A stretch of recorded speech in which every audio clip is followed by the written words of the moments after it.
അതെ, ഞങ്ങൾ കോൺഗ്രസ്സുകാരാ. എന്തുകൊണ്ട് കോൺഗ്രസിന് ഒരു ബുദ്ധിമുട്ടുണ്ടാവാതിരിക്കാൻ വേണ്ടി ഞങ്ങൾ പ്രാഥമിക അംഗത്വവും ഭാരവാഹിത്വവും ഞങ്ങൾ രാജിവെച്ചത്.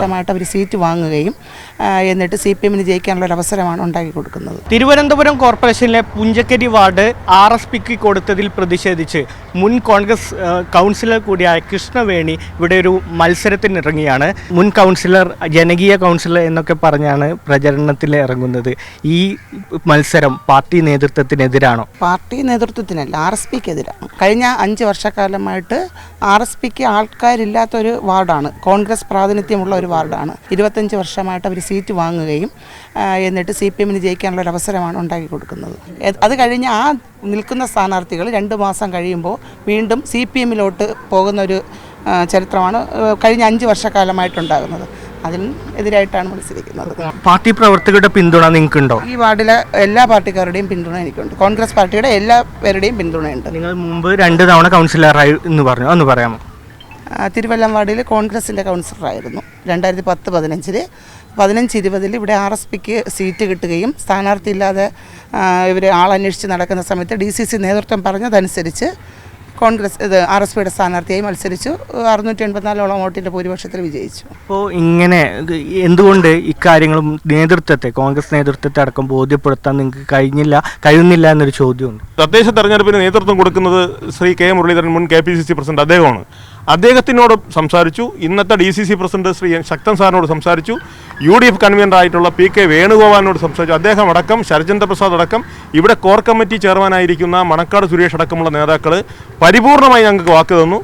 തോക്കുന്ന ആളുകൾക്ക് 25 വർഷമായി നമ്മളെ തോൽപ്പിക്കുന്ന RSPക്ക് ഇനി പുഞ്ചക്കരി കൊടുക്കില്ല, നിങ്ങൾ വർക്കുമായി മുന്നോട്ട് വയ്ക്കോ, അവിടെ കൃഷ്ണവേണിയാണ് സ്ഥാനാർത്ഥി എന്ന് പറഞ്ഞതിൻ്റെ അടിസ്ഥാനത്തിലാണ് ഞങ്ങൾ വർക്ക് നീക്കിയത്. അങ്ങനെ വർക്ക് നീക്കി നമ്മൾ അതിൻ്റെ പ്രവർത്തനത്തിലേക്ക് പോകുമ്പോൾ RSPയുടെ ആളുകൾ 4 വട്ടം ചർച്ച നടത്തി. പുഞ്ചക്കരി വാർഡിന്, നിങ്ങൾ പത്രത്തിലൂടെയൊക്കെ വായിച്ചു കാണും, പുഞ്ചക്കരി വാർഡിന് വേണ്ടിയാണ്. ഞങ്ങൾ നേതാക്കളാരും ഞങ്ങൾ കുറ്റം പറയുന്നില്ല, പാർട്ടിയും കുറ്റം പറയുന്നില്ല. ഇപ്പോഴും നിങ്ങൾ കോൺഗ്രസ്സുകാർ തന്നെയാണ്? അതെ, ഞങ്ങൾ കോൺഗ്രസ്സുകാരാ. എന്തുകൊണ്ട് കോൺഗ്രസിന് ഒരു ബുദ്ധിമുട്ടുണ്ടാവാതിരിക്കാൻ വേണ്ടി ഞങ്ങൾ പ്രാഥമിക അംഗത്വവും ഭാരവാഹിത്വവും ഞങ്ങൾ രാജിവെച്ചതാണ്. കാരണം ഞങ്ങൾ ആ ഭാരവാഹിത്വത്തിൽ നിന്നുകൊണ്ടൊരു മത്സരം കാഴ്ചവെക്കരുതല്ലോ എന്ന് വിചാരിച്ചുകൊണ്ടാണ്. കോൺഗ്രസ് നേതാക്കളുടെ പരിപൂർണമായ പിന്തുണ ഞങ്ങൾക്കുണ്ട്.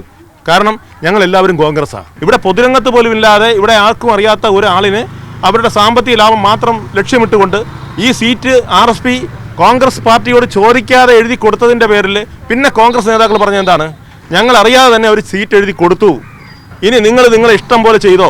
ഒരു ഡീലിനെ കുറിച്ച് പറയാം. എന്നാ ഡീൽ സാമ്പത്തിക ഡീലാണ്. ഒരു വൈറ്റ് പേപ്പറിൽ ഒരു അപേക്ഷ എഴുതി കൊടുക്കാൻ ഒരു സാധാരണ പ്രവർത്തകൻ എന്താ ആവശ്യം? ഒരു വൈറ്റ് പേപ്പറിൽ ഒരു അപേക്ഷ എഴുതി കൊടുക്കാനുള്ള മാന്യമായ ഒരു കാര്യമെങ്കിലും ചെയ്യാതെ തിരഞ്ഞെടുപ്പിൽ 5000 രൂപ കൊടുത്ത് ആർക്ക് മത്സരിക്കാം? എനിക്ക് മത്സരിക്കാം. നമ്മൾ തയ്യാറാകുമ്പോൾ നമുക്കൊരു ആത്മവിശ്വാസം വേണ്ടി. നമ്മൾ എന്താ ഈ നാടിന് വേണ്ടി ചെയ്തത്? കോൺഗ്രസ് പറഞ്ഞത് ഇതാണ്, RSP വഴങ്ങുന്നില്ല, ഞങ്ങൾ പറഞ്ഞിട്ട് വഴങ്ങുന്നില്ല.